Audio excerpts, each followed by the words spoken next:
சில விஷயங்கள்லாம் சொல்ல முடியாது, உணர தான் முடியும்.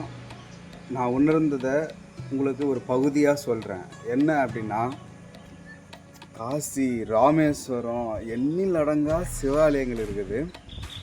ஆனாலும் கூட அந்தந்த ஊர் மக்கள் அந்தந்த ஊரில் இருக்கிற ஆலயங்களில் முதல்ல நீங்கள் வழிபடணும். அந்த ஆலயங்களுக்கு நீங்கள் செல்லணும். அங்கே ஒரு விஷயம் உங்களுக்கு கிளிக் ஆகும். அந்த ஊரில், உங்களுடைய ஊரில் நீங்கள் இருக்கிற இடத்துலையே ஒரு வைப்ரேஷன் இருக்கும். அதனால தான் நீங்கள் அந்த ஊரில் பிறந்திருப்பீங்க. அந்த வைப்ரேஷன் நீங்கள் அங்கே போய் தியானம் பண்ணும்போதோ இல்லை அமைதியாக தனிமையில் உட்காரும்போதோ ஒரு அற்புதம் நிகழுமே. அப்படி தான் நான் திருவண்ணாமலை மாவட்டத்தில் ஒரு இடம், மலையாளிகளுக்கான ஒரு இடம் இருக்குது. மலையாளிகளுக்கான இடம் சொல்கிறத விட மலையாளிகள் மடம் அப்படின்னு சொல்லலாம். மலையாள சுவாமிகள் மடம் அப்படின்னு ஒரு இடம் இருக்குது கலசப்பாக்கம் பக்கத்தில். இதோ இங்கே ஒரு சிவலிங்கம் வச்சுருக்காங்க. சரி, ஓகே, பூண்டி மகான் போகிற வழியில் தான் இந்த இடம் இருக்குது. சரி ரொம்ப நாளாக வரணும்னு நினச்சிட்டே இருந்தேன். சின்ன தயக்கமாக இருந்துச்சு, யாராவது ஏதாவது சொல்லுவாங்களோ என்னன்னு சொல்லிட்டு. நீங்கள் எதுவும் யோசிக்கவே இல்லை. ஒரு ஃபோன் ஒன்று வந்துச்சு, பேசிகிட்டே நான் வந்துட்டு இங்கே உட்காந்து தியானம் பண்ணுறேன். அது அண்ணாமலையார் கோவிலில் நான் தியானம் பண்ணும்போது எவ்வளோ எனக்கு நல்ல ஒரு ஃபீல் கிடச்சிச்சோ அதே ஃபீல் இங்கே எனக்கு கிடைக்குது. அதுக்காக அண்ணாமலையார் கோவிலையும் இங்கே நான் கம்பேர் பண்ணல. அங்கே இருக்கிறது சிவன் தான், இங்கே இருக்கிறதும் சிவன் தான், அங்கே இருக்கிறதும் ஒரு சித்தர் தான், இங்கே இருக்கிறதும் ஒரு சித்தர் தான். எல்லாருமே எங்கேருந்து வந்தாங்கன்றது தெரியும்.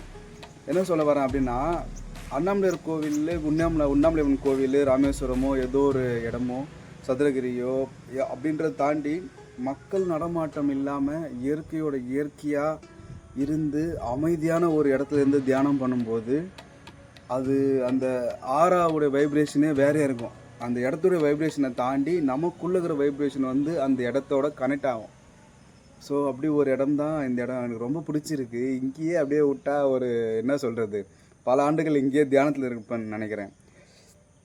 அப்புறம் இன்னொரு கொஸ்டின் என்னென்னா கேட்குறாங்க. அப்படி என்ன கேட்குறாங்கன்னா, சாமி எப்போதான் நீங்கள் தியானத்துலேயே இருக்கிறேன்றீங்க, பார்த்தா ஸ்டைலாக டிஷர்ட் போட்டுன்னு இருக்கீங்க, ட்ராக் போட்டுன்னு இருக்கீங்க, என்னென்னவோ பண்ணுறீங்களே சாமி, ஆனால் எப்படி உங்களுடைய சீடர்களுக்கு மட்டும் நீங்கள் ஒரு யூனிஃபார்ம் கொடுக்குறீங்க, உங்கள் சீடர்கள்கிட்ட உங்களுடைய முகமே அது வேறு மாதிரியாகுது, அப்ரோச் வேறு மாதிரியாக இருக்குது. ஒரு தாயுள்ளம் கொண்ட ஒரு அன்பாக, ஒரு தந்தையாக நீங்கள் நடந்துங்கனாலும் கூட ரொம்ப கண்டிப்பான ஒரு குருவாக நீங்கள் இருக்கிறீங்க அப்படின்னு கேட்குறாங்க. நான் குரு கிடையாது, நான் சீடரும் கிடையாது, நான் உங்களுக்கானவன், உங்களுக்குள்ளே தான் நான் இருக்கிறேன். எனக்கு தெரிஞ்ச விஷயங்களை நான் உங்களுக்கு சொல்லித்தரேன், அவ்வளோதான் எப்பயுமே நம்ம சொல்கிறது. அப்போது சில விஷயங்கள் இப்படி போனால் தான் இப்படி நடக்கும், இப்படி போனால் தான் இப்படி பண்ண முடியும், இது போனால் தான் உனக்கு அருள் செல்வம் வேணுமா அருள் செல்வம், பொருள் செல்வம் வேணுமா பொருள் செல்வம், ஞானம் வேணுமா ஞானமே, உனக்கு என்ன வேணுமோ கிடைக்கிறதுக்கான வழிகள் இந்த வழிகள் இருக்குப்பா போ அப்படின்னு சொல்லி நம்ம அனுப்புகிறோம். அந்த வழிகளுக்குள்ளே நீ அங்கே நீ ஏதாவது வேலையை பார்க்கும்போது தான் நம்ம அப்போ லோக்கலாக நம்ம இறங்க வேண்டியதாக இருக்குது. ஸோ அது கூட எதுக்காகனா உங்களுக்காக தான், அவங்களுக்காக தான் நம்ம பண்ணுறோம். ஸோ காவி வேஷ்டி கட்டிங்னு இந்த நேரத்தில் நீங்கள் யோசிச்சு பாருங்கள். நான் நல்லா சடாமுடியோட அப்போ இருந்த மாரி நல்லா சடாமுடி வச்சுக்கின்னு நடுவோடு எடுத்து வாடிட்டு ஃபுல்லாக பட்டா விபூதி எல்லாமே போட்டுட்டு உதிராட்சம் ஃபுல்லாக உடம்பு ஃபுல்லாக போட்டுட்டு தண்டம் போட்டுட்டு அந்தமாரி நான் இப்போ இந்த இடத்துல இருந்தோம்னா என்னால் தியானம் பண்ண முடியாது. சரியா ஒரு கோயிலுக்கு நிம்மதியாக போகவும் முடியாது. அங்கே குறி சொல்லுங்கள் சாமின்னு வந்துடுவாங்க, அருள்வாக்க சொல்லுங்கன்னு வந்துடுவாங்க, அவங்க கஷ்டத்தை சொல்ல வந்துடுவாங்க. நான் மறுபடியும் பிறப்பெடுத்துறதுக்கு நோக்கமே மறுபடியும் பிறக்கவே கூடாது. லாஸ்ட் டைம் பண்ண மிஸ்டேக் எல்லாத்தையும் மாற்றிக்கணும். இந்த டைமில் இந்த மக்களாக இருந்து உங்களுக்கு தேவையானது எல்லாமே சொல்லிக் கொடுக்கணும் தான் நான் வந்திருக்கேன்.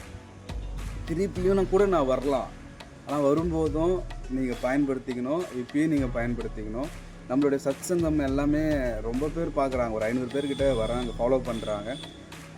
இன்னும் தாண்டி நான் உங்களுக்கு நிறைய விஷயங்கள் நான் சொல்லணும்னு நினைக்கிறேன். அதை நான் சொல்லுவேன். அதுக்கு நான் நிறைய தெரிஞ்சிருக்கணும். அதுக்கான வேலைகள் பிரபஞ்சத்தின் மூலிமா நடந்துகிட்ருக்கு. விரைவில் ரொம்ப சீக்கிரமாக உங்களுக்கு ஒரு அறிவிப்பு வரும். நான் யார், நான் எங்கேருந்து வந்திருக்கேன், நான் ஏன் இங்கே வந்திருக்கேன் அப்படின்றத பற்றி எல்லா அறிவிப்புகளுமே வரும். அந்த அறிவிப்புகள் வரும்போது நீங்கள் என்னை பார்க்குற பார்வையும் பரிமாணமும் வேறு மாதிரியாக இருக்கும். அது எந்த மாதிரி இருந்தாலும் கூட எப்பொழுதுமே நான் உங்களுக்கானவன், நான் பொது சொத்து, நான் உங்களுக்கானவன், பஞ்சபூதங்களிலிருந்து வந்தவன், நட்சத்திர தத்துவத்திலேருந்து வந்தவன், சூரியன்லேருந்து வந்தவன். இந்த அப்புறம் இன்னொரு விஷயம் என்னென்னா, நான் பேசுகிறதுலாம் நிறைய பேருக்கு புரியாது, நிறைய வியூஸ் போகாது, ஃபாலோவர்ஸ் வராது. அதை பற்றி எனக்கு எந்த கவலையுமே இல்லை.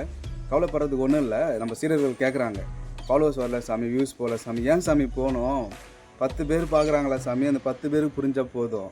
1000 பேர் பார்த்து அப்படியே தள்ளி விட்டு போகிறது இல்லை விஷயமே. தியானம், ஆன்மீகம் அதெல்லாம் வேறு.